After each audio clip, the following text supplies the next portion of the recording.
Welcome everyone to this workshop on multi-intelligence, emotional intelligence, learning styles and learning barriers, presented by myself, Ridwan, and Andres. Our goal, our goal today is to explore how these psychological and educational theories influence teaching and learning.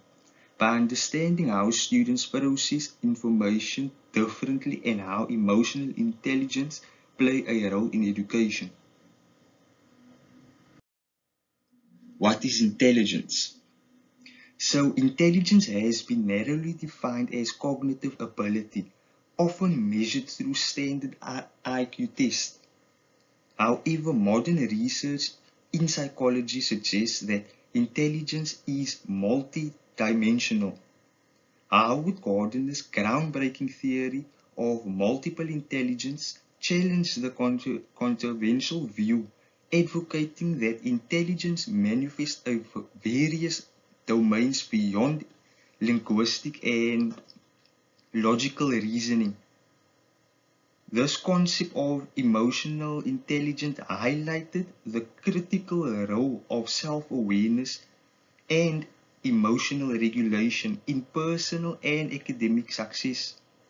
Understanding intelligence is a spectrum rather than a single metric allows education to tailor the instructions approaches to the unique strengths needed for each learner. Understanding the concepts. Howard Gardner proposed that intelligence is not a significant ability, but rather a collection of distinct models, each reflecting different ways, individual perspectives, and interactions with the world. This includes linguistic. Linguistic is the ability to use language effectively. See in writers, poems, and authors. Logical mathematics, strong analysis and problem-solving skills, characteristics of scientists and mathematicians. Bodily kinetic intelligence, coordination of body movements observed in athletes and dancers. Next is interpersonal intelligence, the ability to understand and interact effectively with others, crucial for leaders and counselors.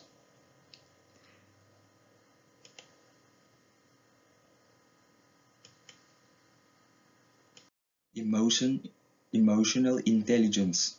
Emotional intelligence refers to the ability to recognize, understand, manage, and effectively use emotions in oneself and others.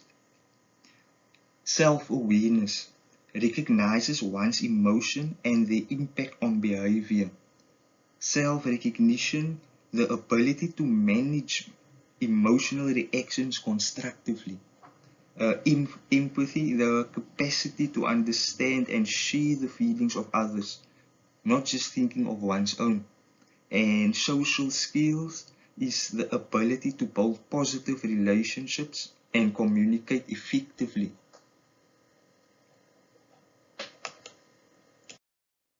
Learning styles. So beyond the intelligence theories, educators must also consider learning styles. They prefer modes through which students absorb and process information.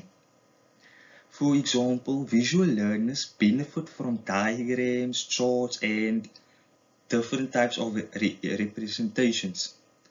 Auditory learners retain information through verbal explanations and discussions. Reading and writing learners excel when engaging with text-based materials. Kinesthetic learners learn best through hands-on activities and movements and doing things on their own. Recognizing these preferences allows teachers to craft multimodal lessons plans that engage students through varied instructional methods.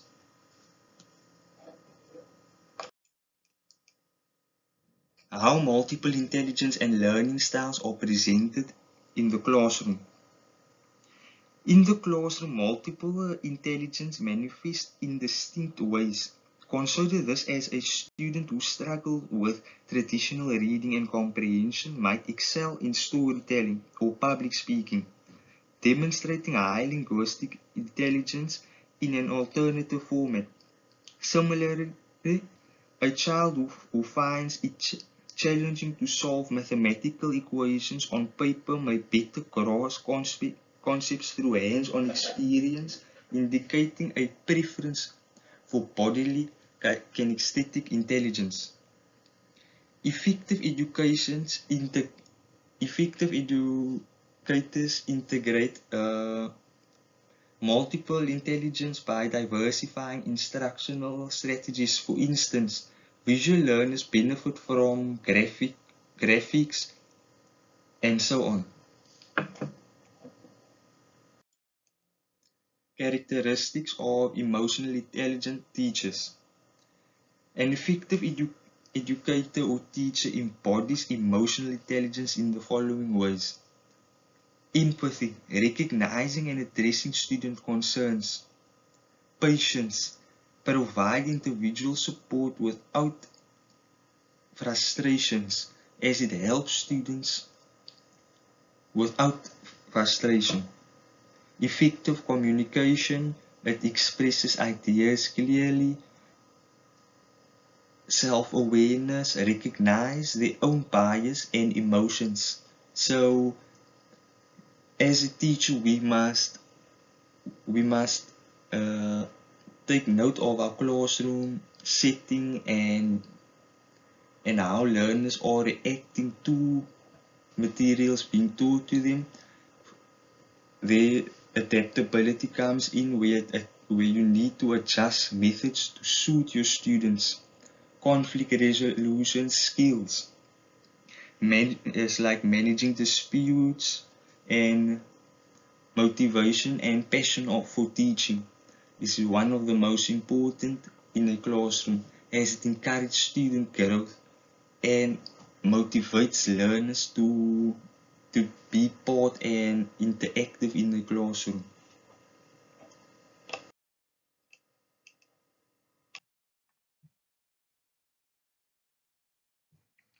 So, how emotional intelligence presents as a barrier in education. So, the impact it has on teaching is that low emotional intelligence in teachers can result in poor classroom management and weak emotional support for students. So, if you don't know how to handle it, the students will pick it up. They will not react to it in a good way. There's an inability to connect emotionally with students, reducing the effectiveness of teaching. Like I said, they will pick it up and then they won't listen to what you are saying because you don't know how to handle the people that has a emotional intelligence. And the impact that will have on the learning is that students with low emotional intelligence struggle to manage emotions, leading to disengagement and disruptive behavior. So if they don't have emotional intelligence, then they won't know what to do with their feelings. So then all they can do is have not so good behavior.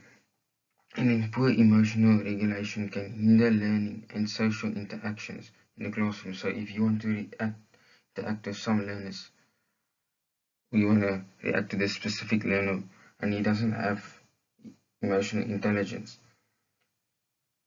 he doesn't have skills or social interaction to help you get to the answer. And how emotional intelligence affects classroom dynamics, the teacher-student relationships. That can be if you have a person with a low emotional intelligence. If you say something, he or she misinterprets it, and that can lead to misunderstanding of what you have just told them to do, to give them instructions. They take the instructions you gave them, but they got it wrong. And the student behavior, students without emotional intelligence may display anxiety, frustration, or aggression, disrupting learning environments. So a student can maybe, while you're teaching, can maybe have a behavior of anxiety, frustration, or aggression, like he can't comprehend what you're trying to explain to him. And then possible interventions that I can use to help in the classroom is social emotional learning programs. Like for instance, I can incorporate social emotional learning programs in the curriculum to improve emotional regulation, social skills, and self-awareness of how he looks, how the person looks, because I know it's for the specific person, and to help with his skills. And then mindfulness practices that will be incorporating techniques such as deep breathing, meditation, or reflective journaling to promote self-regulation. I'll get ways or methods to help him. Do not get so angry or frustrated. Maybe give him a journal so he can write his feelings in it. Or meditate, or give him deep breathing exercises to help him. And then for teacher training, I will provide professional development focused on emotional intelligence for better classroom management and emotional support for students. So I'll help the teacher by explaining more on how the teacher can also be more sympathetic to when a child or a learner has a breakdown, how he or she can handle it. And here's our references that we used for our task. Is another one, and I just want to say thank you for listening to our task